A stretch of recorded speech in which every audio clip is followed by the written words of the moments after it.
So, ayan, may nag-comment. Sabi na naman daw sa Reg, money laundering daw talaga business mo. And front lang daw pinopromote mong sabon and everything. Naku, wrong scent ka! Charis! Ayan, lagi nyo na lang ako ini-issuehan ng ganyan. Sabi ko nga sa inyo, never nyo mapapatunayan yan dahil hindi totoo. Sabi ko nga, mategibles man buong pamilya ko. As in, hindi totoo na involve ako sa ganyan. And syempre, takot ako sa mga ganyan-ganyang salita. Ayan, never in my life. Saka, tingin nyo ba mag-e-effort pa ako kung ganyan na, no? No, hindi. Kung ako'y ganyan, nakaganyan na lang ako palagi. Nakahiga na lang, hay. Diba? Hindi na ako para magpakahirap. Saka ang front ko, pares, bulalo. Pares, bulalo. Sabi, tayo daw ako ng business. Tapos, kahit daw lugi, okay lang daw sa akin. Anong tapang front ko? Yung siomaian ko dati, yung burgeran.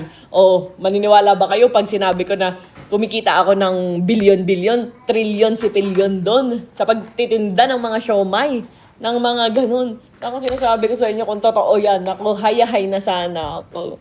Wala kasi nag-o-offer, paano ba yun? Charis!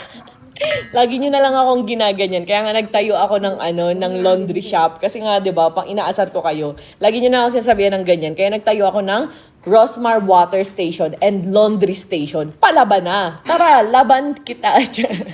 So, ayan guys, i-check out yun ang ating Rosmar Alpha Arbutin. Ayan, dahil number 1 ngayon, i-check out na agad. Habang meron tayong buy one, take one, bilisan nyo na mag-check out. 3+ Whitening Booster, Thailand formulation. Kaya para kang bumili sa Thailand. Ayan ako. Saka ito sa ating Rosmar Skincare. Ayan, wala tayong kasosyo dito. Hindi ako nag-ano ng mga investor, ganyan. Ako lang talaga yung CEO dito kahit kalkalin, i-check nyo pa. Ako lang talaga yung CEO dito. Wala akong mga ganun-ganun. Kahit sa ang business, kalkalin nyo. Makikita nyo naman lahat ng corporation na nakapangalan sa akin. Makikita nyo na solo lang natin. Wala akong mga mga kasabwat. Wala akong mga ganun-ganun, guys. And sabi ko nga sa inyo, kahit sabi ko nga, dyan sa account na yan, di ko nga alam kung paano pumunta dyan, up ba yan? Alam nyo, tawa na lang talaga ako ng tawa kasi sabi ko, pag may nagko-comment sa akin na ganyan, galing daw doon, tapos pinagchichismisan daw ako, pinag-uusapan daw ako doon. Go! Yan yung tambayan ng mga walang naipundar, mga walang ganap sa buhay, mga hindi masasaya ang pamilya. Yan yung mga tambayan panigurado doon. Kaya go, pag-usapan nyo lang ako ng pag-usapan. Ganyan talaga kapag maganda yung buhay, pag-uusapan ka ng mga sad life. Yan. So, ayun. Sana nga totoo, no? Paano ba yun? Sino ba mag-offer sa akin nun? Charis.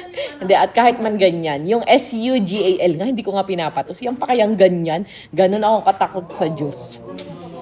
Kaya yung mga nagaganyan, naku, soon marirebuild din kayo. Mag-ingat-ingat kayo. Kaya ako ayoko ng ganyan kasi walang linan, di man nabubunyag. Tapos in the future, panay ako sabi na hindi, oo pala. Nako, no, big no talaga. So mag-check out na kayo para meron akong pang Shopee.